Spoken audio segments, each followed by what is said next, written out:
I always liked making stuff, but I never had access to a space like this that allowed me to just bring my creations to life. There's a bunch of tools here that I can use for free that help you to do so. Starting this year, I started working on a personal project of mine, which is to put a speed meter on my skateboard. So this is my skateboard, and I decided to drill a hole in one of the wheels and put a magnet in it. And using that and some circuitry, which is still a work in progress, I can measure the speed. And I also engraved a display in the front of it using the laser cutter, and they also 3D printed stuff here.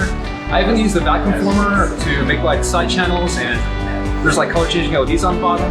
So basically, this is a combination of a bunch of the tools that you can find in EnVision. I've liked building stuff from a young age, and having access to a space like EnVision Studio has really helped me bring that creativity of mine to life. And this is a space that otherwise would not have given me the opportunity to do so.